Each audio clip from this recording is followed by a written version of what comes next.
Hello? Yeah, yeah. Huh? We're Wow. live. We're live. We're going to wait a little bit. All right. Hello. You share your phone. I don't have my phone. Oh, yeah. See how you could really.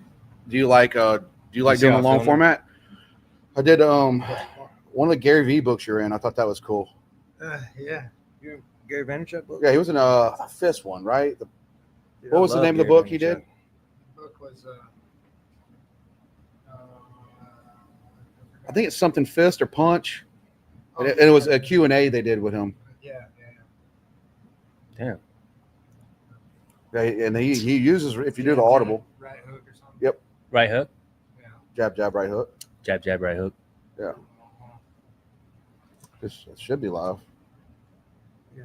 No. Oh, it's on that one? Okay. Yeah. There it was. Yeah. Probably go in here and just. Thanks. All right. We're getting. Let All right, people guys. roll Bear in. with us, Mom. She's watching probably. Mom? My mom's watching. Well, our mom might be watching. She forgave me For language? for now. All right, we're in here. Music up loud. Magnolia Room Speakeasy. Airbnb bosses. Drinks. Shout out to John. DirectAuto. Go see Michael West. Collision Depot. They will fix and repair to the highest standard. The District Coffee Company, downtown Ocean Springs, and the new location, Pascagoula. Captain Al's, Gulfport, Mississippi. Go see Stacy and Bert. We offer home, auto, motion, builders, whips, and life essence. Join our podcast with McCade Hibbert and Anthony Potera. Oh, Alan Belcher's in the house. It's kind of like a campfire, which you said you were actually building a campfire. I think you should do a campfire podcast. I think that's what we're trying to do at his house. Yeah, with the Huskies. Yeah, I feel a little windy. that'll be fine. I'll tune in. All right, we got on here. Pull the mic up a little bit. Make sure you got. All right. If you are you a soft speaker when you talk, or you get aggressive? I mean, I guess I can just bring it in and out. Yeah, turn up just a little bit. Adjust. I always find like the strongest people in the room are the quietest talkers. You've hit a lot of people. It's true, right? Yeah. Yeah. Yeah, he That's is. true. He is. All right, Alan. So Arkansas is where you're from. Mm-hmm. Razorback fan. I'm not really a Razorback Okay. fan. Really? I mean, you know, Do you that's follow where I'm sports from. at all? That's where I'm from. You know, I Oh, was so a I didn't know Razorback that. fan. I was, you know, that's my idea of sports is like I had teams and stuff up until I was about 12 or 13 years old, and then I grew up after that. That's I'm where like, I'm at on it. You know, I mean, That's us. Yeah. I like the Cowboys. You know, I liked whoever was the. It all comes down to your starter jacket. Starter jacket. Yeah. Yeah. You have. Yeah. Now, I will say there is one piece of it, and you know, I'll try not to get too deep. That's my. I'll try not to go too. I think taking it a little deeper in the podcast would be good, but I'll try not to go too deep. But it's when it comes to sports and like having teams and things like that, it's I think it's related to identity. And there's one piece of identity that I do kind of identify with. That's St. Louis Cardinals. That was my team when I was a kid, and so I still kind of feel like, yeah, that is my team. And I got a lot of St. Louis Cardinals hats, but I don't really don't keep McGuire? up with them that much. Like McGuire days. Yeah. Oh yeah. Okay. Matt McGuire. Yeah. McGuire and Sosa home run. Sosa. Other than studying people, do you watch MMA? Like, Yeah, For I do. recreational, like- Yeah, I do. I find I like it. You know, I like to watch the sport, keep up with it. I find that I don't think that I would necessarily keep up with it the way that I do if I wasn't like coaching fighters and right. fighting and keeping up with kind of what's going on and trends Right. and things like that. Would you look at more like, so it's more like film for you? From like some of your, yeah. you coach a lot. I mean, you're American top team, right? Yeah. I mean, it's like it's an evolving sport like anything else. Most sports are evolving, so you always want to kind of look out for like what new people are doing. What are the trends? You see a lot of trends like obviously the big trends are like jiu-jitsu, and then it was all about wrestling. It's like you have these huge trends that are kind of like decade, and then now it's more like more minute type of things like the footwork, the pace of the fight. Now MMA has a you can watch boxing, you can watch MMA. There's a certain pace, there's a certain cadence to the footwork and things like that. So what do you think got you into fighting? Man, girls. That's a good. Was it? I would say, yeah. I mean, the main. If I had to put it down to like one factor, that pushed me to actually fight or whatever, it's a combination. Like, interest wise, I was into martial arts when I was a kid. Like a lot of kids, I was Three Ninjas. Yeah, whatever. Well, a lot of kids get bullied and whatnot, Yeah. and then that's why they get into jiu-jitsu and they want I heard Joe Rogan talking about that the other day, and so that just kind of brought up the question. Yeah, for sure. To ask you, bullying. Yeah, I guess I don't look like we have all been bullied. Yeah, I didn't get into it, but bullying is like part of life. It's like when someone tells a story about being bullied, it's like. Did you ever you're a human being, or you're a male. You're a male. You were supposed to get bullied. That's how we grow up. So I mean, that's just how. Was it was it just regular? Just like I did the YMCA karate. Like me and my brother were big into Three Ninjas, Surf Ninjas, and we went to the YMCA. Used to have a karate class. Actually, I feel like karate made you more bullied. YMCA that was on is this Highway 90 right here, where like the car lot is. There used to be a YMCA, and they used to have a ninja class, and our sensei had like a white ponytail. Yeah. And if you look back, I don't know if he was like super serious into it, but we would go like, I don't know, 20 of our friends, and it was just karate class. That's cool. Yeah. Is that how you got into it? Yeah. I was 8 years old. My mom signed me up at karate class. My mom took the class too. So I took me and my mom were in the same class. I think that's a funny part. That's of the awesome. Story. Yeah. That's awesome. And then she quit after a while, but I stuck with it. And actually, I couldn't really have asked, especially for such a small town that I lived in, like the town that I lived in at that time, where that karate school was, literally had 800 people in it. And it was the old post office. I remember that being the post office before they moved it to another place, and that's where he had the little karate school in there. And the guy was he was really cool. It wasn't like a commercial like it is now. It was very like passion driven. Like he was really into it.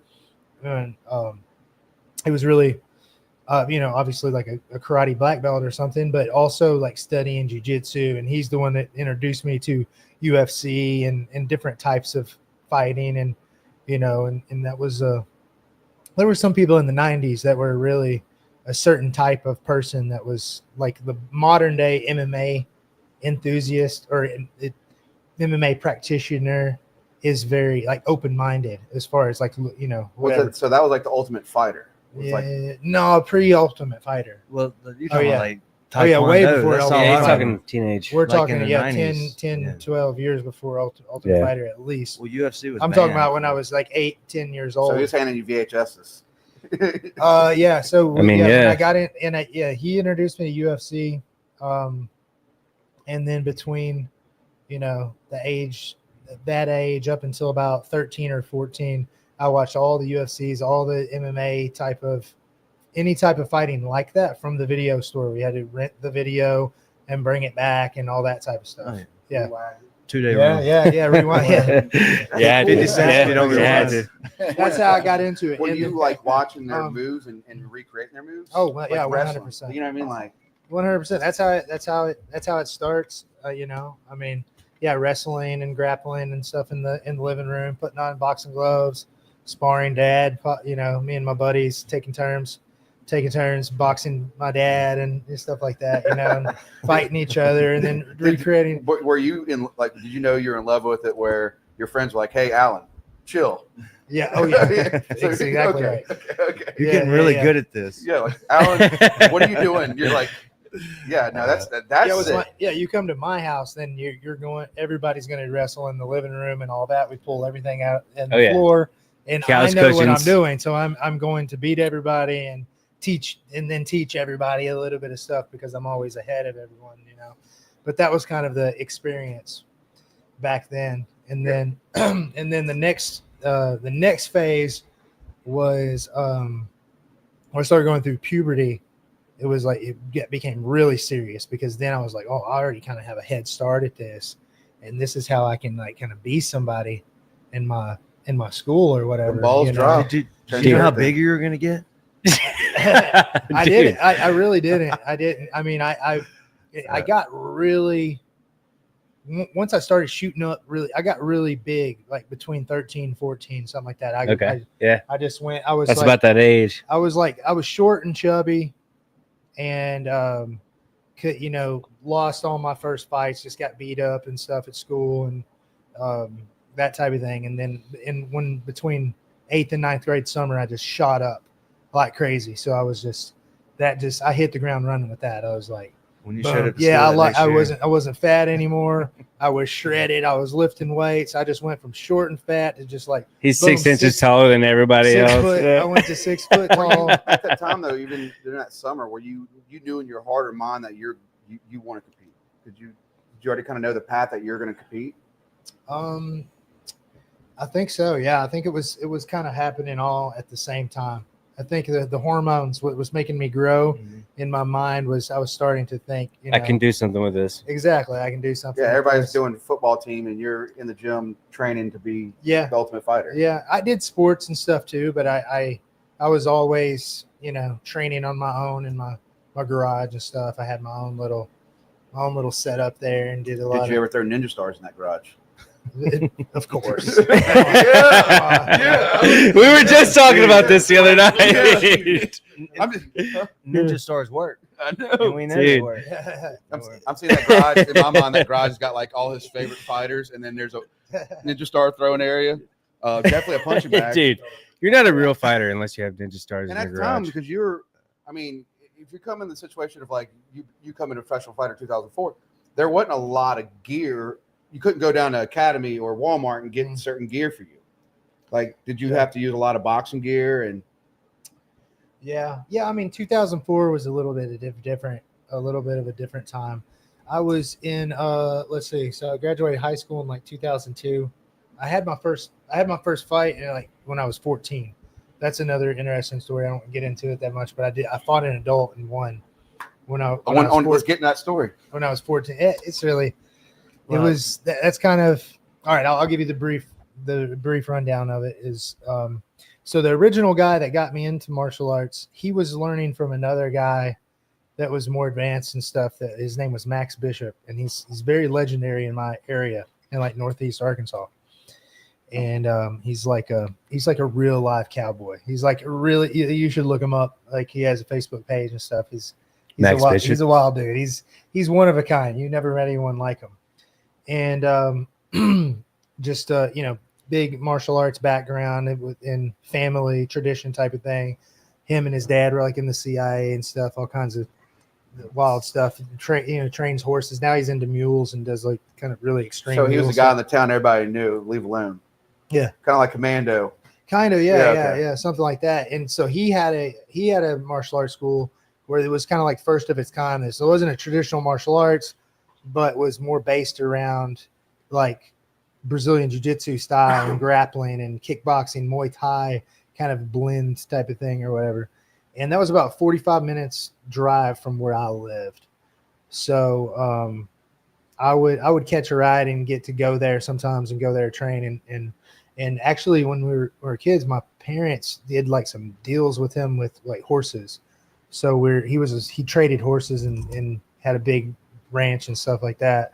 So that's I actually met him that way first.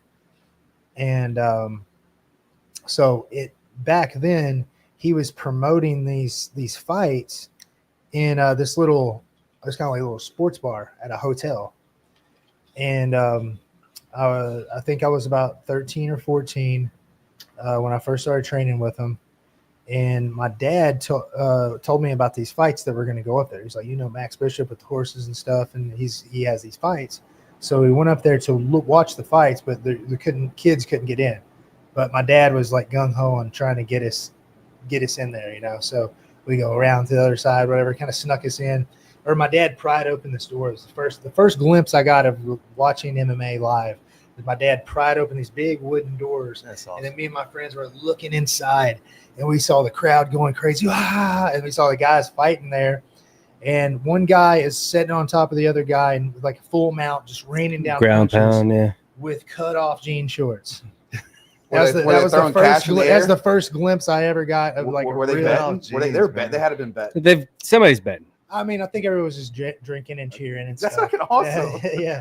But that was my first glimpse of that, and that is just seared in my memory of just like, whoa, I'm gonna be that guy, just beating that guy down in front of everyone or something. I was like, I knew that I wanted to do it. So and then I started training with him, and then less than a year after that, I'm in the same ring fighting an adult. In my first fight, in my first MMA fight. So my first time in the ring and like full contact was and he didn't call it MMA back then, but yeah, it was a full fight, and I won in the first round with the submission. What was your what were you wearing? Do you remember what you're wearing? What I had, if you remember like old days, there was a period of time where there's black tight shorts with the white trim with the eyeballs on the butt. Yeah. That was my first fight trunks that I bought in. So this is like a modern day Gladiator. Like, I love it. I love that shit because that's one of my favorite movies, Gladiator. But it was full contact, like kicking. I mean, full MMA. I know they didn't call it that then, but everything went bare knuckle or no, they weren't gonna do bare knuckle like back then. MMA gloves. Well, I guess so. Their rules were a lot more looser back then versus today's rules. Right. Yeah. For you being 14, fighting a grown man. I mean, yeah. How much money did you make? Oh, no money. Yeah. I mean, that grown man probably never fought again. For pure pleasure. He took his man card that night. That's a man card gone. He Yeah. should have left town. Well, I think he got it back once I made it in fighting, though. Okay. It was probably redeemed himself. It's like, thank God this kid was actually became pretty good, But yeah, that's how I got my start, and then That's incredible, man. I mean, I know we were talking about that, but did you get your nickname young? No, I got it older. Yeah, after once I graduated high school, it really wasn't. I wasn't even thinking. If you look, 14, 18, and now I'm graduating high school and stuff. Yeah, there wasn't really a future in it. You got to imagine it wasn't like now. Well, back then the UFC wasn't even. Yeah, there wasn't. A professional career for it. Yeah, it was a hobby, something that I wanted to keep doing, but I had already kind of switched gears to I don't really like school that much, but I want to, play some kind of sport or something. Yeah, do something. I focused on baseball, and I played junior college baseball up in Tennessee, and what position? Then. In baseball, I played like catcher, and then center field, third base, stuff like that. Yeah, I mean, I went to a small school, so I played shortstop at my school, and whatever they put you in, whatever position. Yeah, pretty much shortstop and pitcher and catcher when I was in school. But I don't, there just wasn't a whole lot of choices of different things. Like we didn't even have a football team, so I played baseball. I played baseball and basketball. At the time, did you start booking your fights? When you at your age, are you get a manager? It was just the guy that I was training with. He promoted his own fights, and I would fight there, and we traveled around Memphis and Little Rock. You had a Miyagi's pretty much. You had a Miyagi. Yeah, kind of. Okay. Yeah, kind of. And a guy you could look up to. Once I got to past driving age, though. I kind of got away from it a little bit and just kind of focused on that, and then I just kind of rode the baseball thing for a little period of time until that wasn't really going anywhere, and I was just like, I just don't like. I'm just not feeling this. I'm just gonna go do something else. So when I was up in Tennessee, Dyersburg, Tennessee, where I was, I went to my baseball coaches and I was like, man, I think I'm wasting time here. You know, I really like this. I like you guys. And I'm like, you know, but I feel, you know, my heart is somewhere else. Man. What? JUCO's tough. They're always in the smallest little cities. Really? With Yeah. It was nothing. boring. Like, It was boring. Yep. Yeah, man. If you It miss was the cafeteria, you don't eat. Like, Yeah. you know where to eat in town. Like Yeah. there's a lot of those. That's what it was. Yeah, it was small, very small little town, and I just felt stuck there. And I was like, I got to get out of here, man. And so I packed up and moved to Memphis. And I had a couple times when I was in junior college playing baseball, I would drive down to Memphis. I think it was an hour or two from where we were, and I would go down there and train sometimes, just because I was still like in the mindset of like hobby. For some reason, I just kept going back to doing, you know, kickboxing and jiu-jitsu and stuff like that. Was it kind of like your runner's high too? Did you like you felt good, achieve when you trained back then? Like yeah. You were training for fight. You were training to just get better. For sure. Yeah. Yeah. Something was calling me back to it. You know, I found a little place in the town too where I trained and did a little judo or whatever. I just always liked it. I knew that it was something that I had the idea at some point in time when I was young. Someone put it in my head to just do martial arts for your entire life as self-mastery and getting better and better. And I always saw myself as like being an old man with a cane or some shit, you know, like a monk, like yeah, exactly. Like if you watch, you know, Naruto or something, it's always like the old man monk that could just whoop everybody's ass. And yes. He's got the mental health. He's physical. I mean, wisdom. He's got these wise, and there's always a turtle in the background. But yeah, I agree. I agree with all the above of what he's saying. Like right now, he's leveling up like more. You know, Dragon Ball Z. Fuck, there was always a turtle back there. One extra point. Yeah, dude. Yeah, it's a journey. But you were doing. You know, it's a lifestyle. There was no opportunity for money yet. You were doing it for you.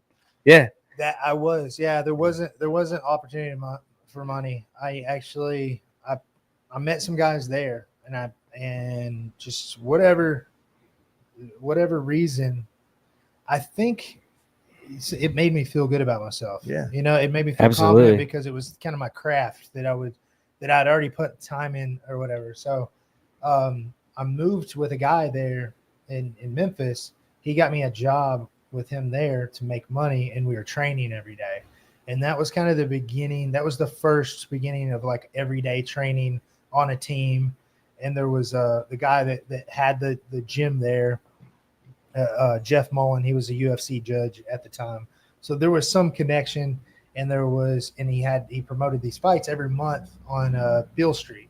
So I fought on Beale Street in Memphis a bunch, like growing up as a teenager and stuff, fighting for this guy.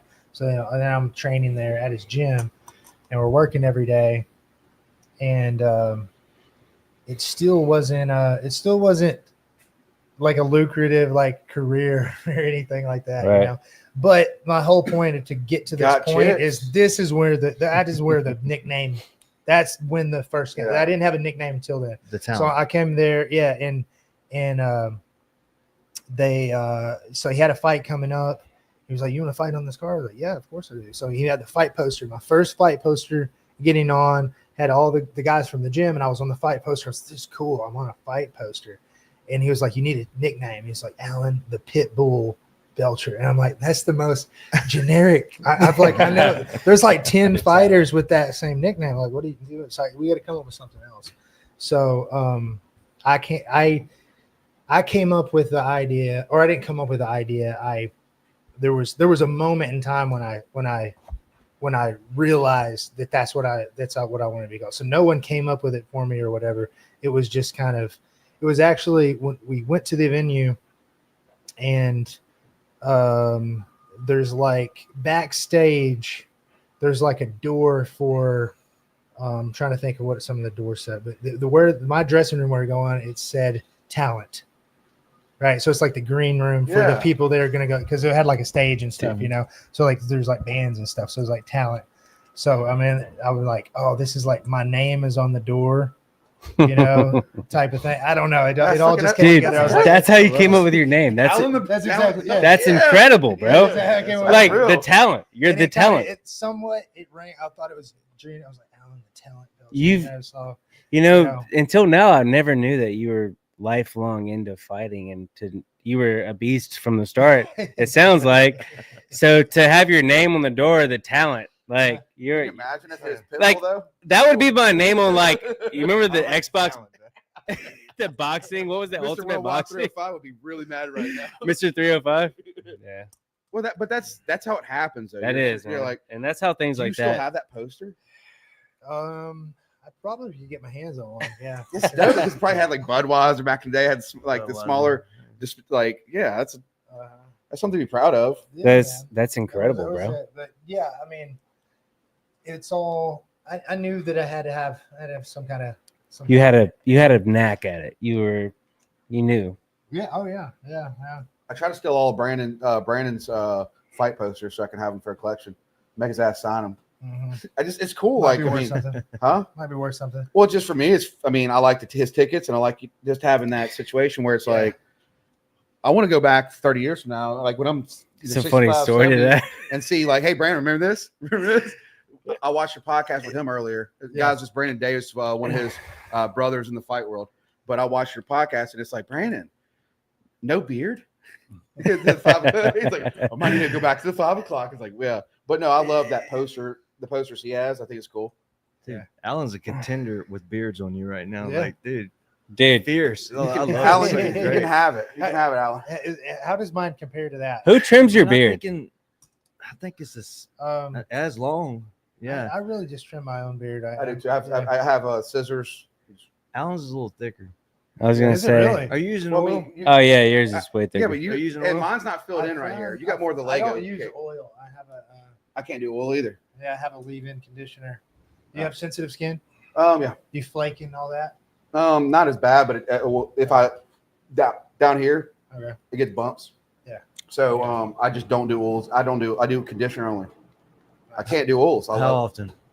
I could. So conditioner has a soap in it, and I do have a leave-in conditioner, but like I just condition every day. You told me like don't mess with it. No conditioner. It's just conditioner. That's You it. can Conditioner conditioner. softens it up. I soap Probably. probably maybe once a week, but I just always just conditioner like that. Yeah. The When you- oil's when like, you take the weekly shower. Me and you are I out of this shower every conversation, by the way. Yeah, well, how dare you? I don't think I've washed my beard. No, in a I month, just like dude. Me and my Justin are beard- about to walk off here. Huh? About to- My beard is with. You should- Well, it just seems a I little don't know weird why that you y'all would did. bring up beards while we were here. You know. Damn it. Nobody warned me about this. Have you ever Yeah. seen Coming to America? Yeah. My beard looks like Soul Glow. If I put oil in it, Yeah. it's Let shine- your soul Yeah, glow. and you're like, That's cool. I don't care if I put a little bit in it. You look over, gleaming. Yeah. I won't do that. I put a little Gibbs in there before this. Dude. Just wanted to shine. Wanted to shine a little bit. But you got me because I got patches right here. You don't have patches. You have to. Oh, mine's a lot. I got so many patches. Yeah, but look at that. That is not a. It, That's fierce. and he's got gray, blonde, and black. He's got all the colors. He wrestles bears, Dude, dude. look. Calico. He's gonna whoop a bear's ass probably look, next weekend. his competitors aren't gonna know where his chin's at. It's perfect. That's true. Is that a thing? That's Uh, gotta It's help. gotta be I don't know. Yeah, I mean, that's talked about a lot. I don't Yeah. know. because of the Jake Paul situation. What was it, Jake Paul? Like, Oh, there's he's gotta got be it. something. And in the Mike Tyson fight, they were talking a lot of shit about him growing his beard out. So Yeah, I mean, you got to think it's got to throw your targeting off at least a Little little bit, bit. You yeah. don't know exactly what you're going for. Yeah, don't 'cause know where you the have, dude's a chin is. strong I don't jaw, think you it's could be- much padding though. no. It just gives you a half inch of It's a facade, visibility. dude. I would say. I like having a beard. I'm gonna keep a beard. If It's you didn't easy Like, to dude, manage. for you, I can see your chin. Yeah. if Jordan had a beard, I wouldn't know how to talk to you. Yeah, when Well, you do if I have that, sensitive skin. I mean, I've used every razor and it just breaks out. I don't like breaking out. Yeah. I'd rather have a beard. I'd rather just do this. It's so much Yeah. easier. Yeah, because I don't want to. Like, I break out. Like mine goes full acne. I'll go full acne all over my Even chin. when I didn't have a beard, I never shaved with a razor. I always had the Just a So zero. you're blade. yeah. So you don't want that trim. I that hate underground hair and that. Well, no. You keep me how I am. You look great. I might have a soul patch. Eventually, I might shave this out of here. Yeah, thank you for that. So been in the fight world. You're already, this is your whole life pretty much. You're Memphis. You've been hitting them streets hard. I mean, let's be honest. The women had to be coming, right? It's a fighter in Memphis back in the day. And you wasn't making tons of money, but you were training and you were still working a regular job, but you're getting people recognize you. It's not like social media now, though. So for you, you were just doing it because you loved it. Yeah. You didn't just do it because you wanted a selfie on the training days. Yeah, that is true. Yeah, you just pulled up in your gym bag and said, I'm going to knock this fucker out. Yeah, it was a little different. It was different back then. It was harder to stick with it back then too, because there was such a hazing in a way. And it really wasn't in the fight world, It really wasn't even hazing. It wasn't like there was a camaraderie and a team where you're hazing a new person. It was just everybody was so fucked up that did it that they were just had a bad aura so on it. mean to each other, or just you just had to go through when you weren't as good, then you would just get beat up so bad. You know what I mean? It would just, and if you just stuck with it, you would stick with it. But now that's kind of frowned upon and things. So there's more people that are in it longer or whatever. But like in those days, like the only people that were you were swinging when Cash Money was popular. Like you were fighting when Big Time was hitting the scene. Yeah, you were in the 3-6 Mafia days. You were definitely in the Little White days. Yeah, and Little White. Yeah, no, Memphis, right? I mean, that's, I love Little White. You could have Little White on here probably. Lil Wayne? Little White. Little White. Little White I is. got Let me it. pull that cord real quick. Yeah. This one here. We're gonna do a little better eventually. We're gonna be drilling in, and wires are our biggest problem. But no, like you were at that time though, and it's like, so people were just word of mouth a lot. Was like, or hit you on like AIM or chat rooms, and your name was getting drawn through. Yes. AOL too. Yeah, radio. AOL, yeah. And you probably did. Yeah, that's how it was. Like you got to go watch this. That was the community, yeah, because there was only 2 gyms in Memphis, and 2 big gyms, and there was the Underground Forum. The Underground Forum, if anyone remembers back in those days, that was where the fans, the fight fans, and people who fought all together on there, and that's how we communicated. I'm still part of a Fort Liking forum. Pre-social media, the Underground Forum. That's how. It's probably still around. It probably is. It really is. It probably It's is. got to be. I can't Reddit. when UFC became legal again, or they let it happen again, but it was respected, but people didn't know how to take it. Yeah. Those were WWF times. Everybody's watching wrestling. Yeah. And so then when the real fighting came back, it was like, whoa, this is dangerous, or almost demonized a little bit. I don't know. It seemed like that. It was kind of strange. Yeah, they didn't understand it, so they didn't want to understand it. Yeah. Yeah. And I grew up in a time where I was kind of an advocate for it. And so I would, I had a lot of those conversations with people trying to explain to them how, they didn't want to see why it was blood. important for us to have something like that, and how it's not that dangerous, and it's more about the art, and it's more about the, giving men a way to express themselves fully in a sport, fully a full expression, because every sport is really a less of an expression of fighting, you know what I mean? And individual sports, and then team sports are just a lesser expression of battle against a team, you know what I mean? So we're just sports are just pretending to fight. Individuals. It's a representation of a tribal. Exactly. Gives people a way to express their I think one tribe or the other without anybody getting killed. Yeah. Right. I was thinking too, though, boxing It's more dangerous. Boxing still to this day doesn't like the media towards the UFC, the MMA style fighters.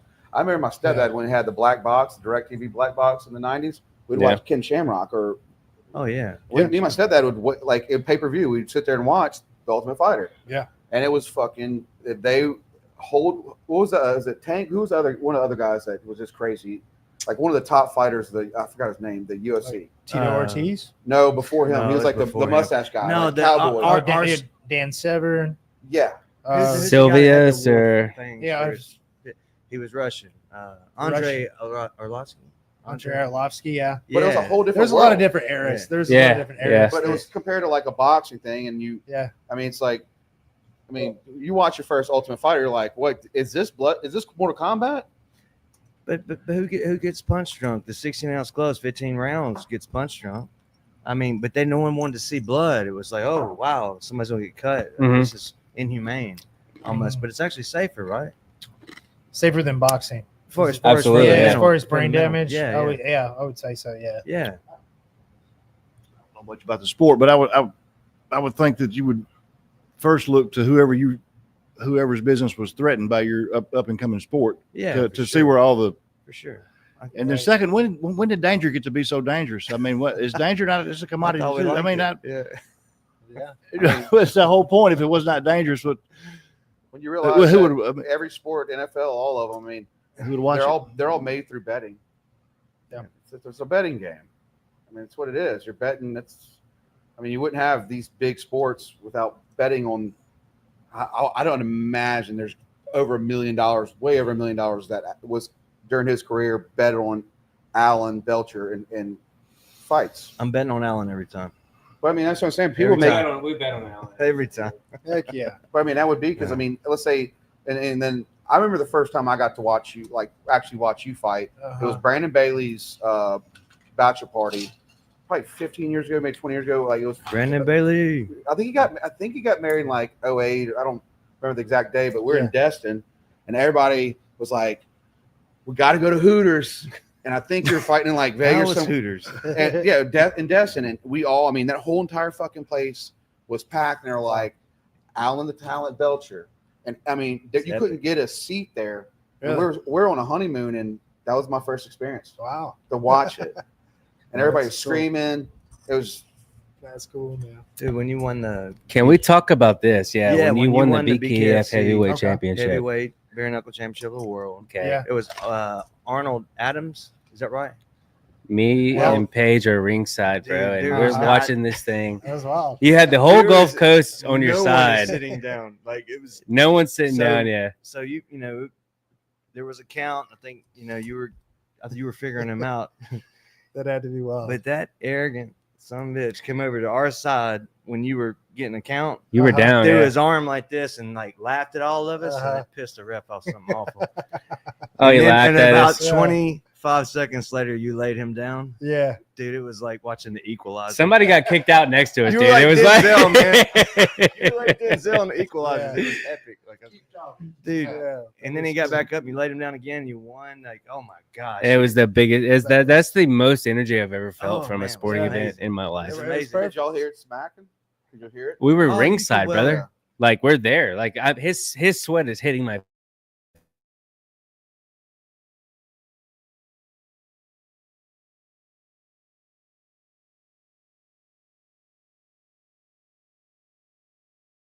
Yeah.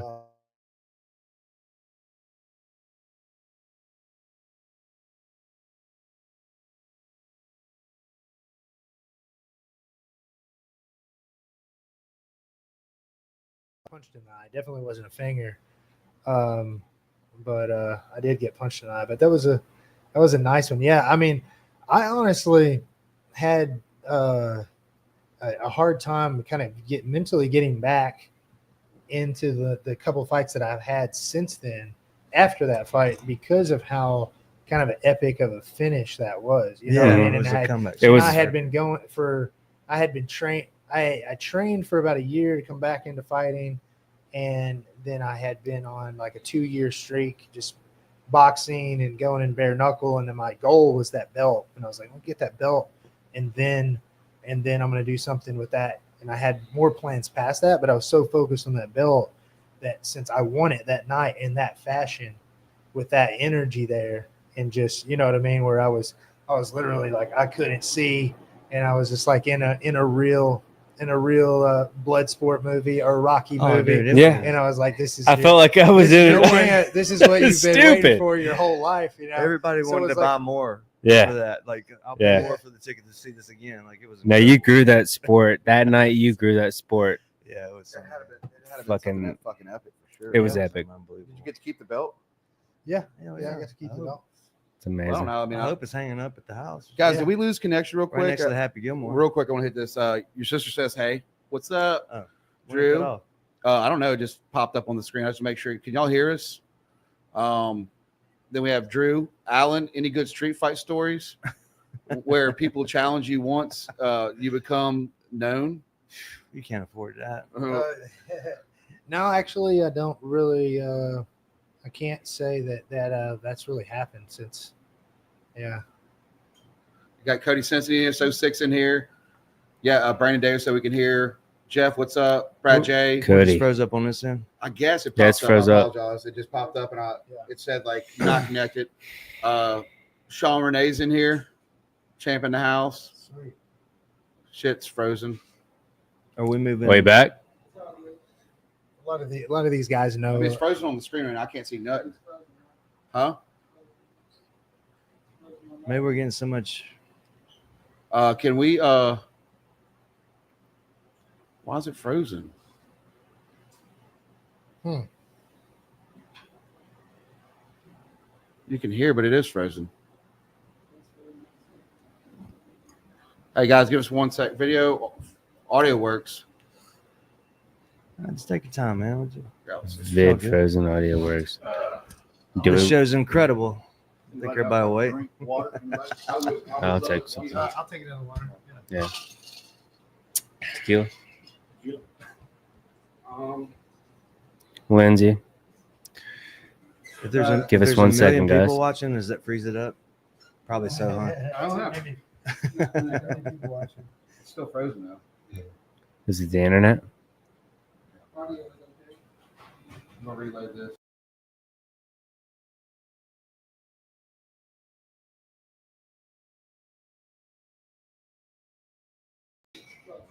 How about now? We're back. Oh yeah, We're back. I can see me moving. Yeah, no, that's keep that We're recording back. with this backup. Yeah, we're back.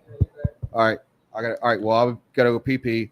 I think Anthony and Alan are going to fight right now. About We're We gonna could- pull back the table and wrestle. There's no money in it. There's no money in it. There's no money in it. He wouldn't want to fight me. Quick break. Yeah, no, we keep talking, man.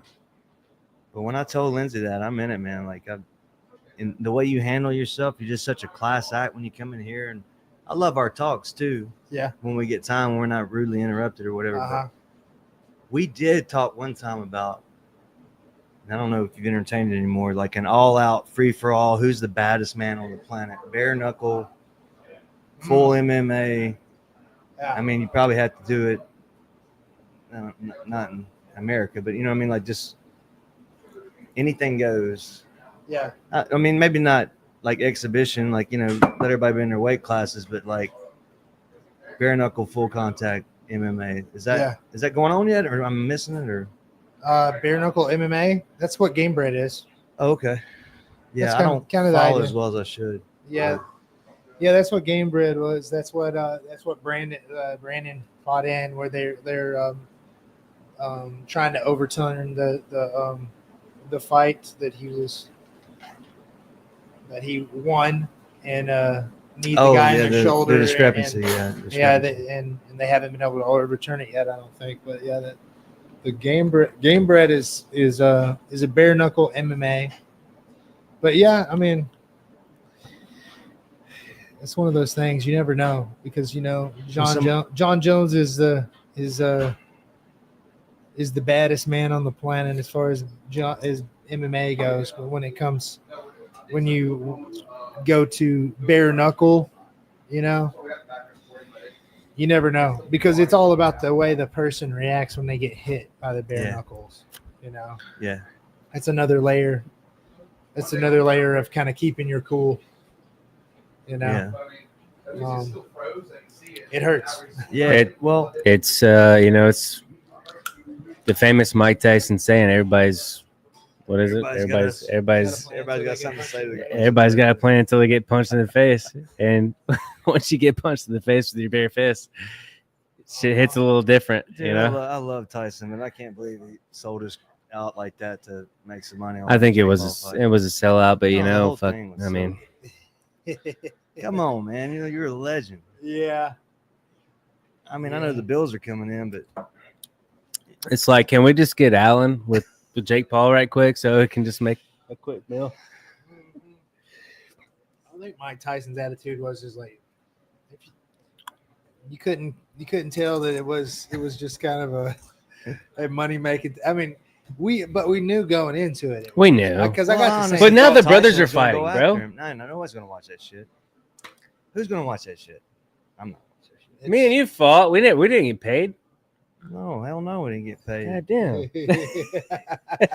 Should we do We a were punching promotion? asshole. Let's promote this right Should we do now. a Belcher promotion and just do a Alan, me and him Yeah. both left the bathroom with a bloody deer. Same ear. Yeah. And it was just a joke for a whole month because it took forever for the ear Uh-huh. to heal. Well, he knows about And we kept referring to Fight Club. God, why the ear? Like, why? Why the ear? True story. Edward Norton really did. Ed punch back Ed then. Norton, yeah, he really did fight. Really? Yeah, Yeah, he that's- actually hit him that's in the why ear in Edward that Norton scene. Snickers when he goes down like this in And the movie. who got hit in the ear? In the movie Fight Club, my favorite movie of all time, Brad Yeah. Pitt gets punched in the ear by Edward Norton. Brad Pitt is Edward Norton's alter ego in some idea, and no one knows that at the time. But Uh-huh. Norton really punched him in the ear. I love that scene. So Well- he punched himself in the ear. Does anybody want to get punched? Right. Does anybody Yeah, get punched by Alan right, Right. now? There's no money in it. No, All there's right, we no got, money in so it. if there's any comments, guys, we got frozen. I do apologize. What do we got going on in the comments? Let's go into. You can't blame me this time. Sorry, Jeff. I did blame you that time, Jeff. Sorry, bud. Never mind. You're frozen. We're fixed. Chad. It's working now, guys. Chad, shout out to Crooked Letter. Yep. So sick. Al, the beard is getting serious. It is. Thank you. Okay. And JoJo style is iconic. Is this my half-baked Crocs? Who knows? Yeah, no, so apologize. We're gonna figure this out. Okay. Uh, We got to figure it out. I know, We'll but figure it in the future. It's sort yeah, of. there's always something with doing a little It's live. just getting too big, Alan. We got to do something about it. You I know? think, there's, I think there's 10 million people watching this heavy No. money. No. No, I think so. One thing I'll say though is like, so let's go into like, at the time of like, I would say for me, I watched like the Ultimate Fighter when it was spelt out Ultimate Fighter. Then from like, you were like the Bud Light UFC crew. Like you were one of the. This is when y'all became like, people started going, okay, this is the UFC. Like you went MMA. This is UFC. Right. Like when you actually were doing photos, you had to be doing photo shoots and traveling around and doing press release. Yeah. I mean, I play a lot of UFC games. I enjoy playing the video games, but I mean, you got to build your character. If you create a character in the UFC, you got to do like promotion stuff. You make this money. Yeah. You got to be here at this time. You got to drink that Monster Energy drink or that Reebok, whatever. I mean, it's you got to schedule, and you got to cut weight, and you got to train. So, you were part of that era, right? Yeah, I think so. Yeah, I guess what you're saying is like the first era of real UFC. Like you started out the UFC. Yeah. Like, what does it feel like when you're preparing for a fight, when you're cutting, and when you're walking out to that arena for the first time? Oh, you mean like in a big, like it'd be like fighting in front of a lot of people? Yeah. For the first time. Because Yeah. when you're sparring and you're with a group of people, but when it comes to be real, you're with one-on-one with that guy, and it's just you and him. And that song comes out. Yeah. Okay. So how's it feel? You're jumping up and down. You're ready to go. Yeah, I mean it's one of those things where obviously you build up to it, where you're fighting in front of smaller crowds and it gets bigger and bigger, so you're kind of used to it. You're not like this. Gotcha. So that's one part of it. Another part of it is like there's a lot of energy, and it either eats you alive, or you can use it to be in the moment and like actually use the energy. And there's a lot of times where the crowd, it was a lot of energy, I'm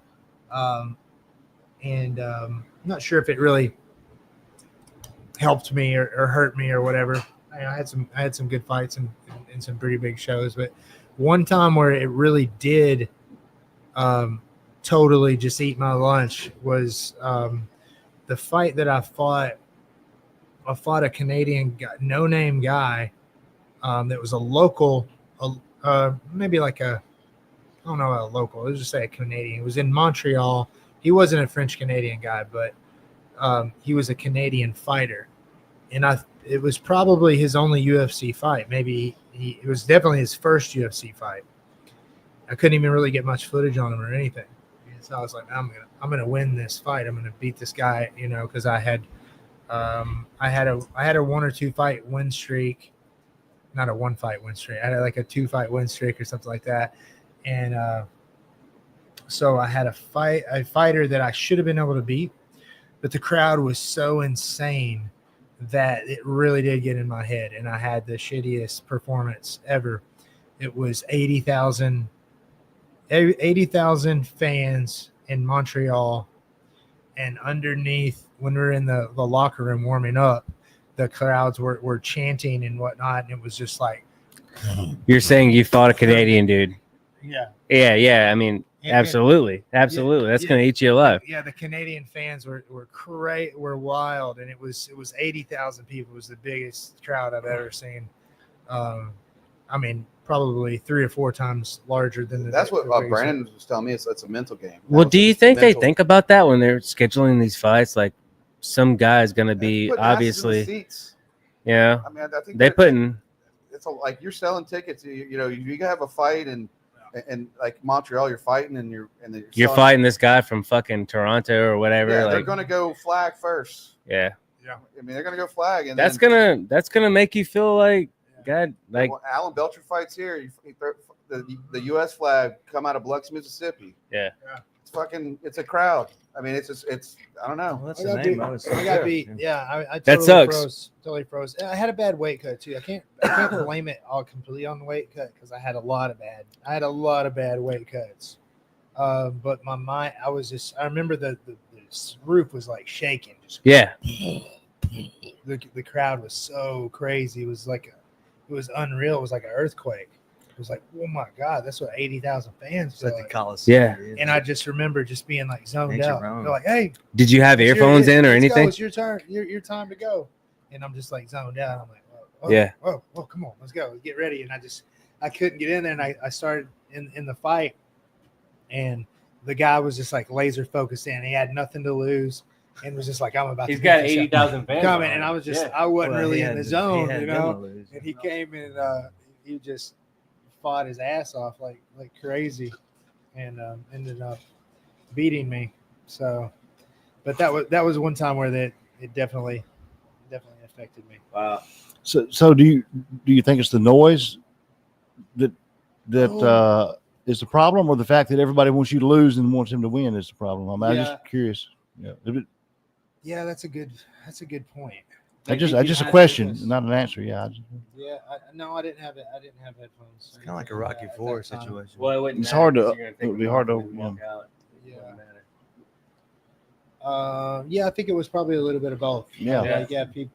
Being on their home turf and hard to overcome. Yeah, like that, I don't really have any experience to put against that, but when I played soccer, I played soccer in the 4th grade, which has no fucking. It does. Let's get this big green shit right come now. on, man. No, it's. I mean, the all county tournament. Yeah, I played for Gold Coast. Finals. I played for Gold Coast United, and yeah, when you went away, it was always that way. So, but that has no fucking. That has nothing to do with that. Yeah, So I got I'm just trying to relate. That's So crazy. you already had kind of the celebrity status, and people are blowing your phone up. They're trying to, Alan, I got this idea for you, Alan. I got this best deal for you, Alan. Invest in this, Alan. Alan. I can set you up forever, Alan. Do you think a lot of that stuff was effective to you too? Yeah. Like, because people like, especially being at your status at that time, like, and even now, it's like, Alan, let's build this. Alan, let's do this. Let's sell some mattresses. Yeah. Alan, Did you solicit Alan? Did you solicit him? I don't know. Alan, did he solicit you for mattress? It's hard to be on top. I know when you called me earlier today, I think I had your number saved from like years and years ago. The podcast guy. The last name was Mattress. Because I will say when I saved your number and I said the podcast guy, it was because you were talking to me about doing a podcast 10 years ago. I thought it was cool. It was about it was probably 15 or That's 16. perspective right It there. was about 8 or 9 years ago, I would say. I think that was, And I appreciate that. And I remember I took your number down and because we saw it. Keep it there. You've forever. been doing podcasts for 10 years. I mean, I did Twitch, I did a lot of stuff, but I always wanted to just be able to have, like, because battling with depression, battling with thoughts or what ideas, I thought it was so cool to like talk them out through a microphone, Mhm. or, you know, just Well, like express this right myself. here, just talking to your boys Yeah. and like getting Nobody it does out and this just shit anymore, talking. That's why we love this so much, just doing it live and just talking. Because this is, in a sense, therapy. This is what a lot of people need to start doing, and just talking to their friends. Yeah, I just found out Alan him and his dad found a barnyard fucking street fight and made him become a fighter. Yeah. And the dude was wearing cutoffs. I'm thinking jorts. The coolest thing is his Yeah. dad opened up the barn door for him. Yeah. That's the coolest thing. Get in, son. You're gonna get it. But that's how it all. See, son, this is Yeah. the future. Yeah. That's great, man. I appreciate that. Keep me in that number forever, because, and I made both the boys the co-host now, and we're going to continue to grow this with the coast. And my focus is the coast, and this is where we're from. This is our home, and I like it. It's so cool to have people like you that have you were driving yourself at a kid going, I don't know what I want to do, but I'm going to continue to do what I love with training. Yeah. You didn't care about the money. You're like, no, I'm going to keep doing this, and it's going to make me feel better, and I keep doing this, and I'm leveling up. This whole time you're going straight up Street Fighter. Dude's going like stamina 10%, stamina 20%. Yeah. And then you became one of the greatest fighters. I mean, you have to kind of give that to yourself, because you to this day, that's one thing me and you talked about. You go ahead. No, that you're spot on. I will say one of the main things that helped my mental health and got me out of, I guess what you can say, depression, whatever, was Paige. You know, I was 19, 20 years old, and I got into working out and competing. It got me off computer games and shit like that. We went on, my first vacation was Mexico. We went on my 21st birthday. We went to Mexico, and I don't like that, but No, I just showed you the world real quick. yeah. He showed Paige. So The Paige world- showed me The what world's the incredible, world so was you just like, gotta and see it was incredible. And I experienced a Open lot your of eyes. things, and it opened my eyes to what things could really be. And I came back, and I remember like working out every day, you know, 7 days a week, and you know, Clark Hennigan approached and wanted me to compete, and that's how I got. That relieved a lot of anxiety and depression for But it was me. your brother going, hey, It get your ass out. opened myself up to the world, and when when I hear him talk, it's the same story. Like, It you know? really is. Yeah. Yeah. It's the same. It's the same thing. We're all going through it. We know something inside of us is meant to do something do more, yeah. more. And when you start settling in, you're in that small town, and you're just kind of like, Well, I mean, man, like, I thought it was going to be more when I grew up, you know. And then I was lucky to have Eddie Lynch, which your Lindsay Jughead was my roommate for years. My brother, he bought me my first Gixxer 1000. He said, Jordan, no, I was 14 or 15 when I met Jug, and he was like, no, I like you.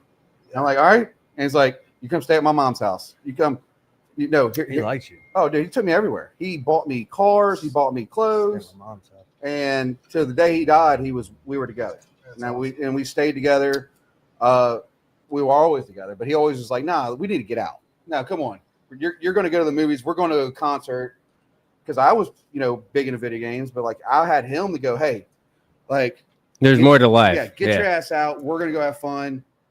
And I'll never forget the first time walking into Wolfpack, bro. Like, he's like, bro, Wolfpack, you can take your shirt off. Dude. We never our shirts off. We're like, I'm like, holy shit. there was no climate control or no one was cleaning, but it was just like, man, it's like, let one girl be in here, bro. I'm gonna get a pump. that's It's gonna be on. it's crazy how it works. There's somebody that's inspired each and every one of us. Justin, what's your story? How did you get inspired when you get? That's that's not really a fair question, is it? I've had a lot of inspiration in my life. I've had a lot of help from other people. You know, some people say that they're self-made, and I don't know. I don't know how they could be self-made. I mean, I've had a lot of people who've influenced my life over the years. A lot of people. I wouldn't Just be be honest shit with without you. my friends. I find people will help you. Will help you if you. Yeah. No, I mean, I love your stories. Awesome. Yeah. It's a, I mean, yeah, it's a privilege. Wow. Really, it's a privilege. Wow. Wow. I mean, we cheers mics here. I Yeah. don't know. I like it. And you are likable, Jordan. Thank you. Yeah. Thank you. You're welcome. No, you're a genius. You're brilliant. You put all this together. Mhm. It's a lot easier once you get it. So we had Maggie, but McGwenda. She's starting her podcast, and I was saying, like, you don't have to have the best mic. You just got to do it. Just gotta do it from your phone. Yeah, just do it from your phone. Alan, That's for sure. you'll come back on with us. Oh yeah, for sure. I mean, I don't know Anytime. if we're Anytime, yeah. you're the music maker. No, for- I mean, I feel like you, from having your story, and if you want to dive into more some of the stuff, because you're talking about doing these spiritual stuff, this is a good time for. Yeah, we would love to do some cold plunges with you, yeah. man. So how do people find you I love cold for training and so Yeah. you're taking groups, so Yeah. you're training fighting, you're training. Yeah. I mean, Instagram or Facebook, social media, easy. I'm pretty easy to find. But yeah, we can do that. We can do a sweat lodge or something like that. We'll do a cold plunge podcast. Yeah, we'll just fucking Yeah. Well, I mean, the whole time. are you so back are and you forth. available even though you have a fighting career? Like, that was another thing too, is I would have done this. So there was a thing saying, like, fighters over the age of 35, they're out of their prime. Mm-hmm. I mean, Alan's 40 and he's getting stronger and bigger. Yeah.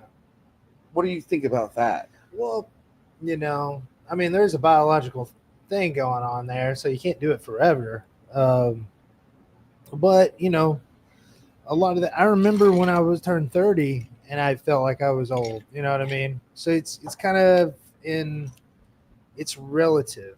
It's like it's relativity of where you are in life and how you think about it. Mm-hmm. When you're a kid, you think all adults are old, and so so to speak, or whatever.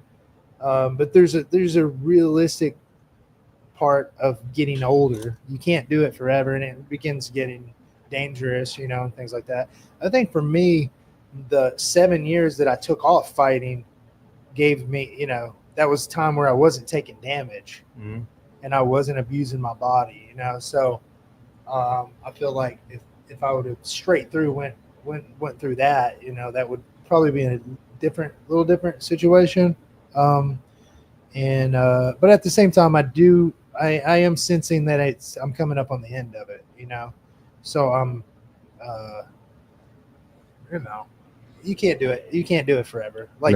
Dude, winning You that, can, dude. coming back and like winning that bare knuckle world championship. Yes. There was something in that I had kind of been looking for in fighting, that kind of satisfied that for me. Mhm. And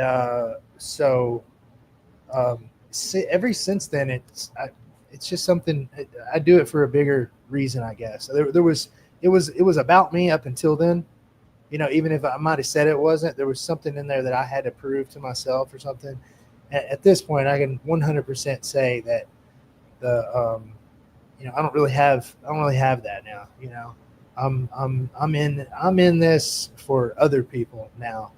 I've definitely been showed that many different ways, that it's about relationships and community and my family and doing the right thing as a leader and leader of my family and all that type of stuff is a lot more important than me. I don't have any desire anymore to be rich or famous or to be a certain level of fighting or whatever. Although I think when you stop, I've done this a few times where I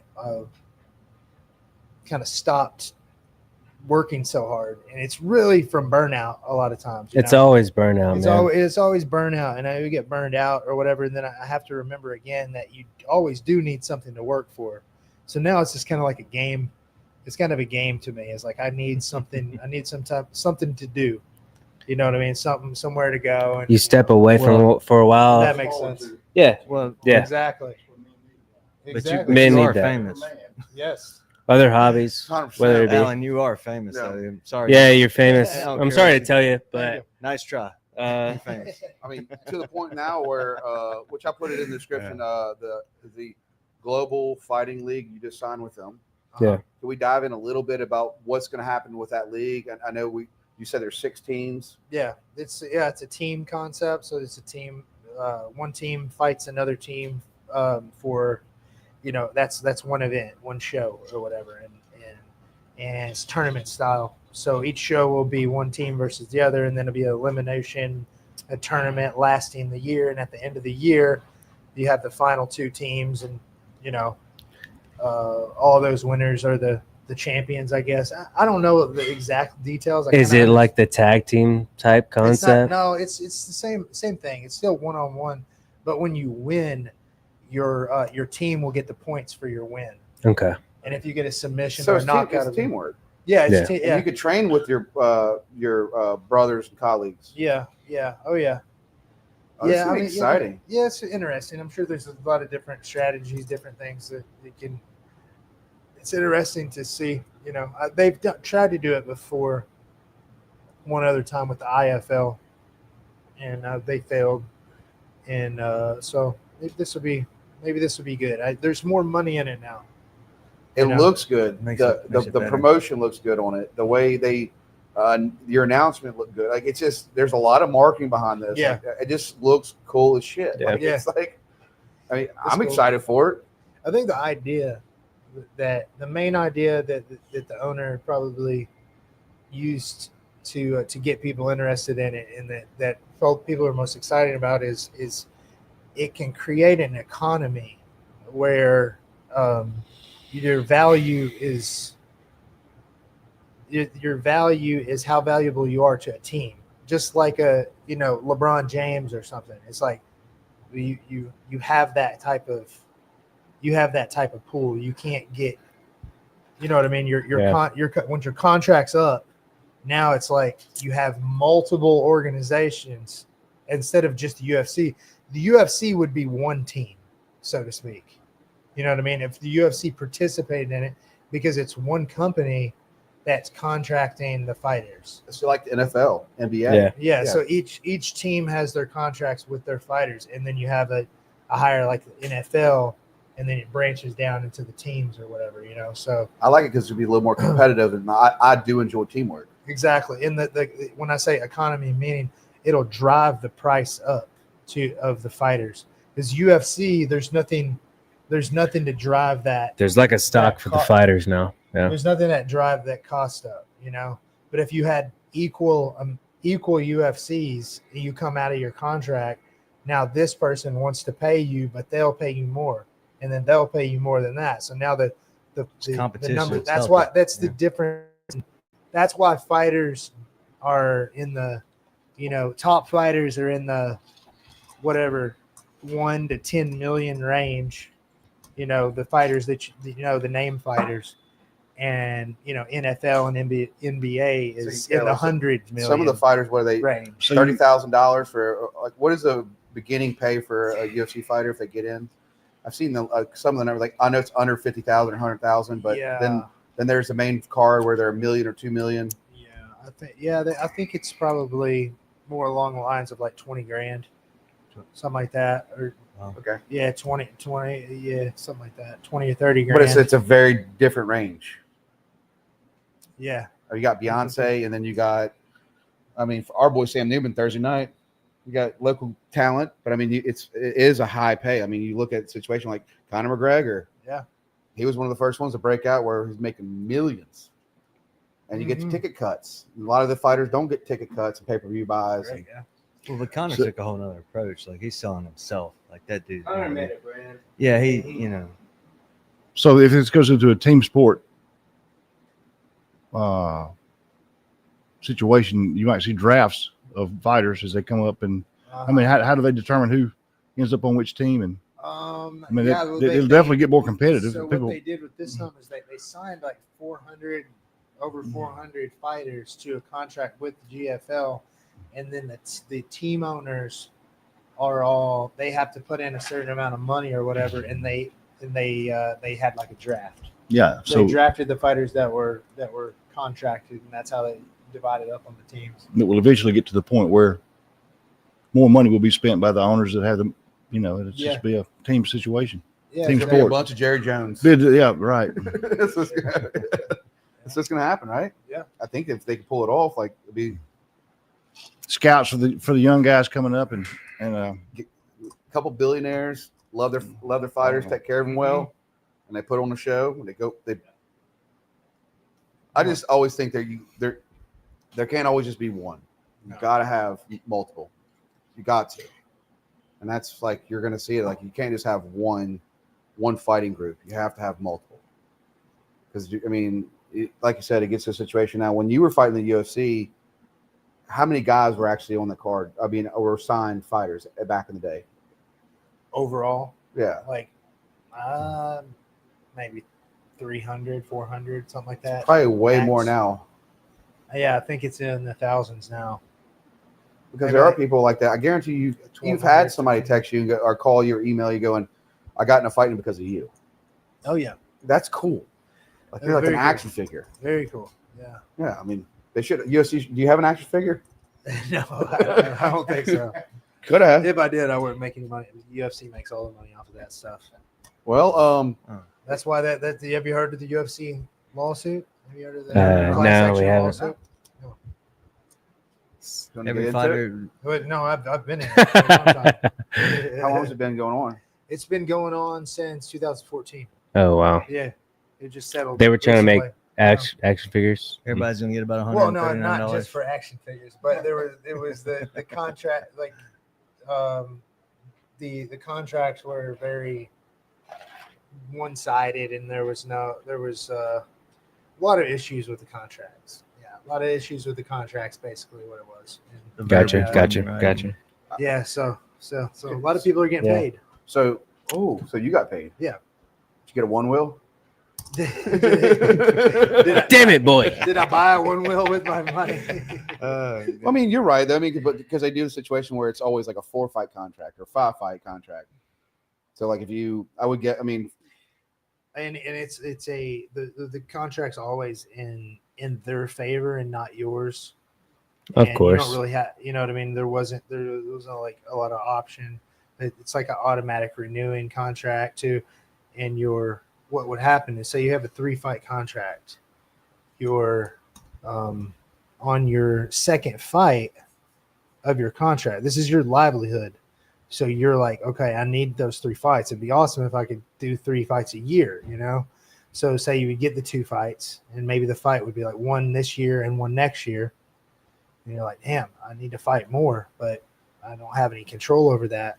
But they wouldn't never guarantee you how, they could spread those fights out, whatever. So there's just not much control there. And then you can't fight other places. and when you would get to you would get to the second of the third fight, they would then negotiate you a small increase in pay for a new 3-fight contract. Oh, shit. So they can always keep you contracted. If you wouldn't sign that, then they just wouldn't get you another fight. Kind of like pimps. So then you're stuck. That's kind of what they do to That's bands, one of you know? that's one of the issues with it.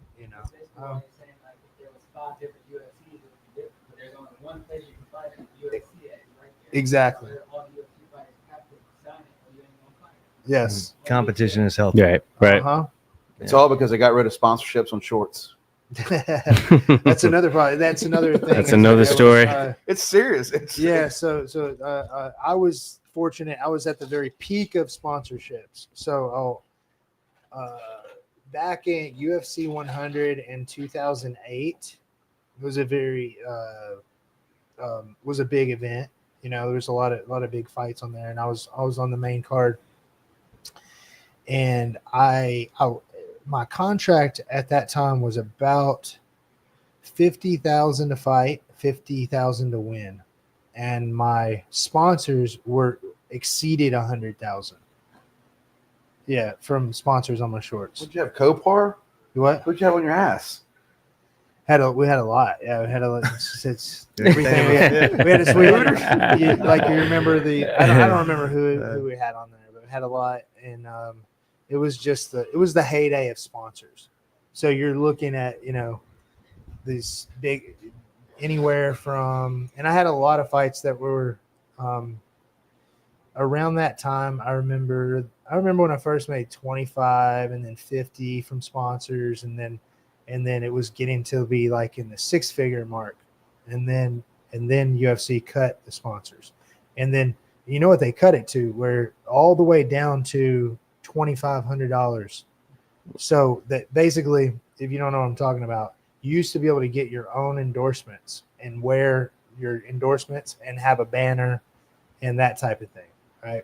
It helped for training camp. It helped for Right. like while they fight. They can Once eat. the fighters started making a lot more money and they're starting to get more eyeballs, then the UFC comes in and said, we're going to take over the sponsors. And you have to wear what we tell you. We're going to get the money and then put it on your shorts. Everyone wears a uniform. They were losing control. Yeah, exactly. And so then they came up with a model where, okay, now for your first one, you wear what we tell you to, you get $2,500. And then once you do that 3 times, then you move up to 5,000. And you do that 3 times, you move up to 7. So it's like a very pyramid small. scheme. Yeah, exactly. It's a pyramid scheme, yeah. I would say so. Yeah. And it was just such a low amount of sponsors. It's like huge pay cut. Yeah. How much money you need to make? I mean, as a company, Right. like, God, But I would say we're talking about. So what is a camp for you normally? A week at fight camp? Like how long? Yeah, how long do you train for? Well, as long as you possibly can, but I would say any more than 12 weeks is overkill because it's hard to keep up. But it's like that 8-hour type days. I mean, you're in it. You're doing it like a job. It's your Yeah. job. of- Yeah. So they need to. So that's kind of this bullshit when it comes to like the shorts, because that sponsor money they get covers that 10 weeks of training, covers their food, money, their yeah. truck notes, Yeah. their house notes, their power bill. Yeah, And it's it's a like- big part of the income, Yeah. especially at that time. Yeah. And then you're probably paying your team out. Yeah. You know? Yeah. UFC hamstring. Percentage to your coaches, percentage to your manager. Yeah. You're spending half the day focused on training. You can't go work another job because you need to sleep. That's right. Yeah. Them shorts. He had shorts that were $100,000. He probably still got his shorts of his ass. How does that work? He was getting his sponsors because when it was back in the day, they had that where you could have like O'Reilly's Auto Parts. You could have Red Bull Energy on his ass. Yeah. And that would sell at a fight. And he have a banner where to go like Alan Belcher, and he would Yeah. hold his hands up and there's logos all behind him. Yeah. And that's how he made his majority of his money. Mm-hmm. So what about this new league? You gonna be able to capitalize on sponsorship with the new? Well, I'm not it's- sure how it works. Yeah. How it works. It may be similar to the uniform thing. I'm not really sure. But I'll make a lot more. It's so new, yeah. Yeah. So new. Well, but also the great thing is too now, you're not focused on money. Enjoy your family, enjoy your life now. Right. Yes, sir. That's it. That's right. That's it. That's it. That's the key. I appreciate you coming on the show. Would definitely come back on because I want to know about this GF, the Global Fighting League. Yeah. I hope it turns. I want to see how it goes. Yeah. I want to see if I'm it takes curious. off. Yeah. I hope it does well. Yeah. $100,000 shorts. Let us know where the first fight is. I thought you were saying they cost $100,000. So no, then, yeah. I mean, yeah. Like if you really 50,000 for the butt. 25. Yeah. I should have got into the UFC a long time ago with this ass. I'm just kidding. Uh-huh. Yeah. I see Alan like dominate somebody and he's got Red Bull in his pants. I'm gonna drink Red Bull. I'm drinking Red Bull. if Alan was drinking Gatorade and all of a That's it, sudden change. his skin turns where the Gatorade does red, like the old commercials. You're like- and then the guy's laying on the ground. and Fucking you're like, yeah. incredible. Yeah. All right, guys. Well, thank you so much for tuning in. We're live at the District Coffee Company. We got a ton of merch. DistrictCoffeeCo.com. Yep. DistrictCoffeeCompanyCo.com. Got merch here. Alan will be back on. This is a hell of a story. Let's do it. Should be a movie, Coop. We got Coop over here. He's leaving for Shark Week soon. Love you guys. Download the podcast. Thank you, guys. Thank you. Thank Bye, y'all. guys. Thank you.